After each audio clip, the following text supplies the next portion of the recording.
তোমরা প্রত্যেকেই জানো এসএসসি এসএলএসটির অভিজ্ঞতার 10 নম্বর নিয়ে যে জটিলতা তৈরি হয়েছিল সেটার পুরোপুরি নিষ্পত্তি এখনো হয়নি। সুতরাং এখনো পর্যন্ত একটা সমস্যা তৈরি হয়ে আছে যে অভিজ্ঞতার 10 নম্বর ঠিক কোন কোন শিক্ষকরা পেতে পারেন। আজকের ভিডিওতে সেই সমস্ত বিষয়টা সঠিকভাবে এবং খুব সহজভাবে আলোচনা করব। তো হ্যালো স্টুডেন্টস, বৈঠক ইনস্টিটিউশনের অফিসিয়াল ইউটিউব চ্যানেলে তোমাদের প্রত্যেককে স্বাগত জানাই। দেখো, আমরা প্রত্যেকেই জানি যে এসএলএসটি 2025-এর অভিজ্ঞতার 10 নম্বর বিষয়টা একেবারেই নতুন এবং এই অভিজ্ঞতার 10 নম্বর নিয়ে বারে বারে জটিলতা দেখা দিয়েছিল। সুতরাং কোন শিক্ষকরা পেতে পারেন, কারা পেতে পারেন না, সেটা নিয়েও অনেক রকমের মামলা শুনানি হয়েছে।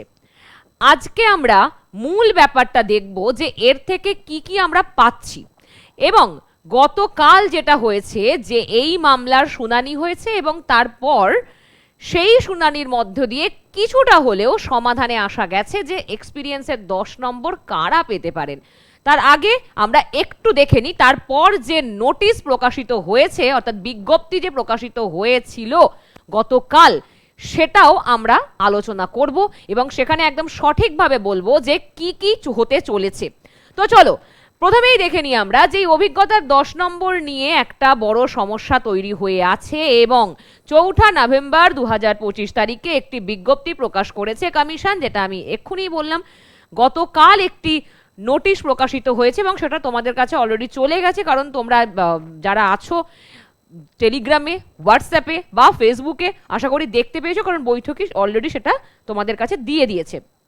এরপরে আসবো আমরা যে কি ছিল এখানে। এই সম্পূর্ণ প্রক্রিয়াটি শুরু হয়েছে কলকাতা হাইকোর্টের একটি রায়ের ওপর ভিত্তি করে এবং মাননীয় বিচারপতি সৌগত ভট্টাচার্যের বেঞ্চ থেকে 23শে সেপ্টেম্বর এবং 14ই অক্টোবর 2025 তারিখে এই সমস্ত প্রার্থীদের পক্ষে একটি নির্দেশ দেওয়া হয়। সেই নির্দেশের ভিত্তিতেই কমিশন এই বিজ্ঞপ্তি প্রকাশ করেছে।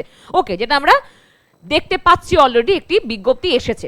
তারপরে কি হয়েছে যে প্রাথমিকভাবে আবেদন করার সময় নির্দিষ্ট অপশন না থাকায় বা ভুল তথ্য দেওয়ার ভয়ে অনেক অভিজ্ঞ প্রার্থী তাদের চাকরির বিবরণ দেননি। পরে তারা আদালতের দ্বারস্থ হন এবং সিঙ্গেল বেঞ্চ তাদের পক্ষে রায় দেয়। তারপরে সিঙ্গেল বেঞ্চ তাদের পক্ষে রায় দেওয়ার পরই কমিশন সিঙ্গেল বেঞ্চকে চ্যালেঞ্জ করে ডিভিশন বেঞ্চে এই মামলাটি নিয়ে আসে এবং তারপরে অবশেষে বিচারপতি অর্থাৎ ডিভিশন বেঞ্চের বিচারপতিরাও সিঙ্গেল বেঞ্চের যে রায় তাকেই সম্মতি দিয়েছে। এবার ঘটনা হচ্ছে যে এই জায়গায় একটা দেখতে পাচ্ছি আমরা যে আবেদন করার সময় নির্দিষ্ট অপশন না থাকায় বা তথ্য ভুল দেওয়ার ভয়ে, ফর্ম বাতিল হয়ে যাওয়ার ভয়ে অনেক অভিজ্ঞ প্রার্থী তারা নিজেদের সঠিক যে তথ্য সেটা ওখানে দেননি, তাই তারা পরবর্তীতে আদালতের সম্মুখীন হয়েছেন। আসলে খুব সহজ করে যদি একটা কথা বলতে হয়, বেসিক্যালি কমিশনের যে অ্যাডভোকেট, সিনিয়র অ্যাডভোকেট কল্যাণ বন্দ্যোপাধ্যায়, তিনি যে বিষয়টা ওখানে দেখানোর চেষ্টা করেছিলেন বিচারপতিদের সামনে, অর্থাৎ তিনি যে গ্রাউন্ডে কথা বলেছেন যে এতদিন কোথায় ছিলেন এই প্রার্থীরা, এতদিন কোথায় ছিলেন, এতদিন পর কেন এসেছেন, আগে কোথায় ছিলেন, এই উত্তরটাই মানে এই প্রশ্নের উত্তরেই পিটিশনারদের পক্ষ থেকে এই কথাটা বলা হয়েছে যে অপশন নির্দিষ্ট তারা পাননি এবং তথ্য ভুল হয়ে যাওয়ার কারণবশত তাহলে তো ফর্মটাই বাতিল হয়ে যেতে পারে, সেই কারণে তারা সেই জায়গায় তখন তথ্য দেননি, পরবর্তীতে আদালতের কাছে আসেন। আসলে কল্যাণ বন্দ্যোপাধ্যায়ের বা কমিশনের আসলে যে বিষয়টার দিকে নজর বা তারা যে বিষয়টাকে সম্মতি দেওয়ার চেষ্টা করছেন সেটা হলো যে 2016 সালের যোগ্য চাকরিহারা শিক্ষকরাই যেন 10 নম্বর পান। এটা প্রত্যেকেই আমরাও চাই, যে সমস্ত যোগ্য চাকরিহারা শিক্ষক 2016 প্যানেলে ছিলেন তারাই যেন 10 নম্বর পান। অবশ্যই তাদের সব থেকে বেশি এটা প্রয়োজন। কিন্তু গেজেট কি কথা বলছে? গেজেট বলছে যে গভর্নমেন্ট অ্যাডেড স্কুলে যারা পড়িয়েছেন তারাও এক্সপিরিয়েন্সের 10 নম্বর পাওয়ার জন্য দাবি তুলবেই, তাই তো? এবং সেটাই হচ্ছে, সেটাই হয়েছে। আরেকটু এগোই আমরা। কাদের ভেরিফিকেশনের জন্য ডাকা হবে, অর্থাৎ যে নোটিফিকেশন আমরা দেখছি, যে বিজ্ঞপ্তি এসেছে গতকাল, সেখানে স্পষ্টত বলা হয়েছে 8 জনের নাম দেওয়া হয়েছে। আমরা একবার দেখে নিই সেই জায়গাটি।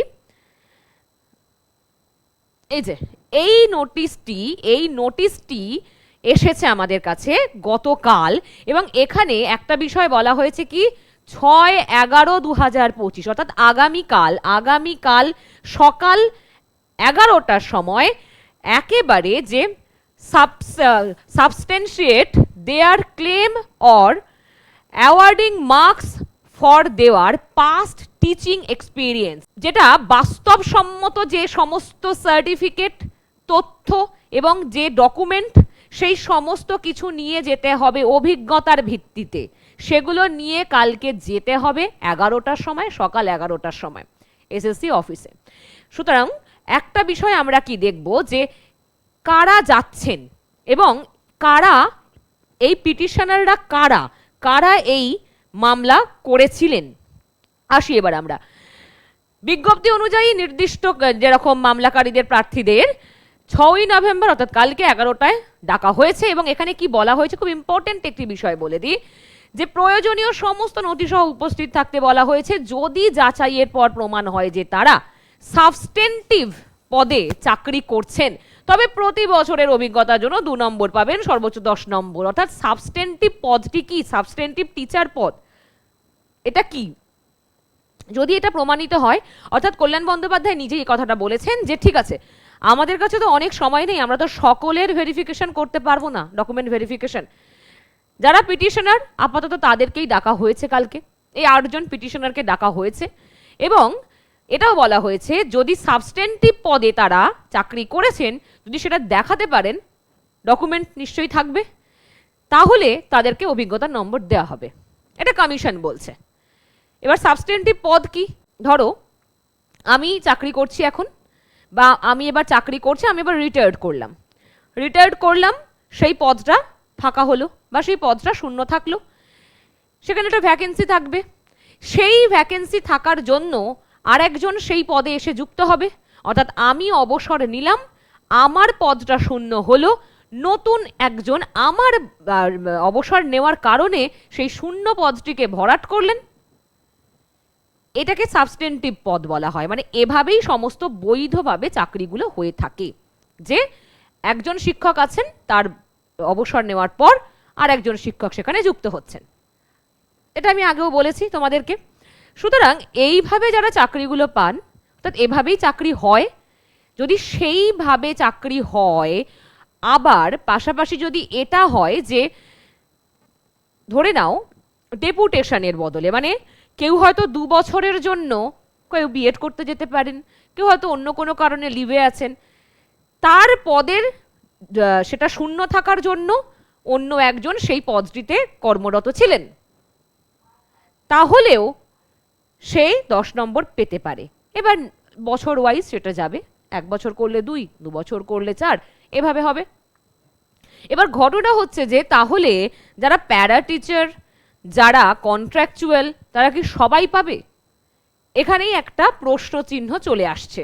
কারণ আমরা যদি একটু ভালো করে দেখি, কেভিএস, এনভিএস বা আরবি যে পাবলিক স্কুল, এই সমস্ত জায়গাগুলিতে অনেক সময় এটাও হয় যে গভর্নমেন্ট নিজেই, অর্থাৎ গভর্নমেন্ট স্বীকৃত যে বিজ্ঞপ্তি প্রকাশিত হয় কন্ট্রাকচুয়াল পদে নেওয়ার জন্যই, কেন্দ্রীয় যে সমস্ত স্কুলগুলো আছে অনেক জায়গাতেই এরকম হয় যে কন্ট্রাকচুয়াল, সরকারিভাবেই কন্ট্রাকচুয়াল পদে নিয়োগের জন্য বিজ্ঞপ্তি প্রকাশিত হয়। তাহলে তাদের সার্টিফিকেট, তাদের অভিজ্ঞতার সার্টিফিকেটও সেন্ট্রালি দেবে, তাই তো? তো তারাও অভিজ্ঞতার নম্বর পাবেন।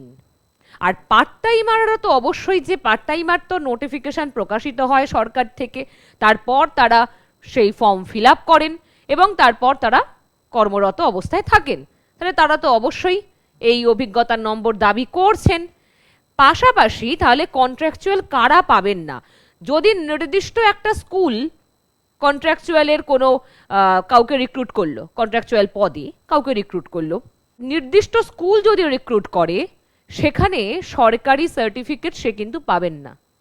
সুতরাং তার দ্বারা, অর্থাৎ সেই মানুষটি অভিজ্ঞতার নম্বর পাচ্ছেন না। এবার একটা বিষয়, প্যারা টিচাররা যদি অভিজ্ঞতার নম্বর পান, প্যারা টিচারদের মধ্যে ম্যাক্সিমাম জনই ফর্ম ফিল আপ করতে পারেননি, কারণ বয়সের জন্য আটকে গেছেন। সুতরাং এখানেও একটা ভালো বিষয় আছে, তবে একটা প্রসঙ্গ যে 2500 জন যে এই সেন্ট্রাল স্কুলের যে যারা চাকরি করছেন তারা এই অভিজ্ঞতার 10 নম্বরের জন্য যোগ্য হওয়া সত্ত্বেও কেন 8 জন পিটিশনারকে শুধুমাত্র ডাকা হলো, এই প্রসঙ্গটাও খুব যথাযথ। তার কারণ প্রথমত এই 8 জন পিটিশনারকে ডাকা হয়েছে, তাদের ডকুমেন্ট ভেরিফিকেশন হবে, তারা যদি প্রপারলি দেখাতে পারেন যে আমি প্রত্যেকটা পয়েন্ট বললাম সেই পয়েন্ট যদি প্রপার থাকে তাদের কাছে, তাহলে অবশ্যই তারা নম্বর পাবেন। আর যদি না থাকে তাহলে অবশ্যই তাদের মধ্যেও একজনও পেতে পারেন অথবা দুজনও নাম্বার পেতে পারেন, হয়তো বাকিজন পেতে নাও পারেন।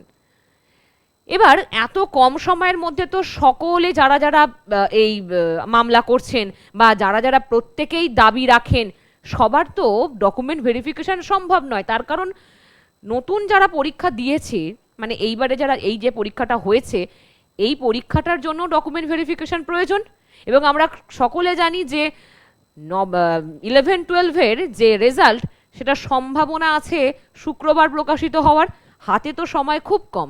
11-12-এর পরই আবার নবম দশমের রেজাল্ট প্রকাশিত হবে, তারপর এত বড় একটা প্রসেস ইন্টারভিউয়ের, সুতরাং সেই কারণেই এই পদক্ষেপ নেওয়া হয়েছে। এবার এখন দেখার বিষয় যে কালকে 11টার সময় তো পিটিশনাররা যারা 8 জন আছেন তারা যাবেন, যাওয়ার পর কি হচ্ছে, তারা কি প্রত্যেকেই এই 10 নম্বর দাবি করছেন, করলেও কোন ডকুমেন্টের ভিত্তিতে করছেন। কিন্তু মূলত আমাদের কাছে কিছু বিষয় যেমন ক্লিয়ার, যারা স্বাভাবিকভাবেই পার্মানেন্ট পদে আছেন তারা তো অভিজ্ঞতার নম্বর অবশ্যই পাবেন। পাশাপাশি যে সমস্ত পার্ট টাইমাররা সরকারি বিজ্ঞপ্তি প্রকাশের পর সরকারি দ্বারা নিয়োগ হয়েছিলেন তারা তো অবশ্যই এক্সপিরিয়েন্সের নম্বর পাবেন। কন্ট্রাকচুয়ালের মধ্যে পড়ে থাকে, কন্ট্রাকচুয়াল যদি স্কুল একটা নির্দিষ্ট স্কুল যে নিয়োগ যদি করেন তাহলে তার সরকারি যে নম্বর অর্থাৎ যে তার আইডি নম্বর সেটা থাকে না, তাই সেই কারণে সে এই 10 নম্বর পাবেন না। কিন্তু যদি এটা হয় যে যেরকম কেন্দ্রীয় সরকারি স্কুলগুলিতে হয়, কন্ট্রাকচুয়ালের নোটিফিকেশন যদি গভর্নমেন্ট থেকেই জারি করা হয় এবং তার মধ্য দিয়ে যদি প্রপার সরকারিভাবেই যদি সেই রিক্রুটমেন্ট প্রসেস হয়, তাহলে কন্ট্রাকচুয়ালরা যারা ওই রকম জায়গায় চাকরি করছেন তারাও 10 নম্বরের দাবি রাখছেন। এবার কালকে আমরা দেখব কি হচ্ছে, অবশ্যই আমি সবটা তোমাদের সাথে শেয়ার করব কি হতে চলেছে কি হতে পারে। তবে একটা বিষয় মাথায় রেখো, অভিজ্ঞতার 10 নম্বর এটা অবশ্যই গুরুত্বপূর্ণ বিষয় এবং অনেকটাই চাপের ব্যাপার একটা হলেও তোমাদের রেজাল্ট খুব শীঘ্রই এসে যাচ্ছে। ফাইনাল আনসার কিও তার আগেই চলে আসার সম্ভাবনা আছে। যদি শুক্রবার রেজাল্ট হয় তাহলে আগামীকাল ফাইনাল আনসার কি দিয়ে দেওয়ার কথা, আর না হলে হয়তো শুক্রবারই সেই ফাইনাল আনসার কিও দেওয়া হতে পারে। সুতরাং রেজাল্ট বেরিয়ে যাওয়া মানেই ইন্টারভিউয়ের কাউন্টডাউন শুরু, রেজাল্ট বেরোনো মানেই হাতে আর সময় নেই। তাই রেজাল্ট আউট হোক এই সব চিন্তা ছাড়ো। এখন এক্সপিরিয়েন্সের নম্বর আমি বলবো, অবশ্যই আবারও বলছি যে এক্সপিরিয়েন্সের নম্বর যোগ্য চাকরিহারা শিক্ষকদেরই প্রাপ্য, তারাই দাবি করেন এবং তাদেরকেই দেওয়াটা উচিত। তো যাই হোক, সেটা দেখা যাবে পরবর্তীতে। যারা যোগ্য শিক্ষক আছেন, আমাকে যারা দেখছেন, আমি তাদেরকে অবশ্যই বলবো সকলের জন্য শুভেচ্ছা জানাচ্ছি। আশা করব রেজাল্ট খুব ভালো হবে সকলের, এবং ইন্টারভিউয়ের জন্য প্রস্তুতি নিয়ে নিন এবং তোমরাও ইন্টারভিউয়ের প্রস্তুতি নাও, যেন ওই জায়গাটায় আর কোনো রকমভাবে নিজের ভুল না হয়ে যায়। খুব ছোট ছোট আমরা মিস্টেক করে ফেলি, অনেক সময় নার্ভাস হয়ে গিয়ে করি, অনেক সময় জানা প্রশ্নের উত্তর দিয়ে আসতে পারি না, এই ব্যাপারগুলো যেন না হয় এটা মাথায় রেখে খুব শান্তভাবে আমাদের ইন্টারভিউ দিতে যেতে হবে এবং মাথায় রাখতে হবে সফল আমাকে হতেই হবে, আমি শিক্ষক হবই। এইটা নিজের মধ্যে এই জেদ নিয়ে তারপর যাও ইন্টারভিউ বোর্ডে। প্রত্যেকে ভালো থেকো, আর যদি কোনো রকম প্রশ্ন থাকে অবশ্যই আমাকে লিখে জানাবে।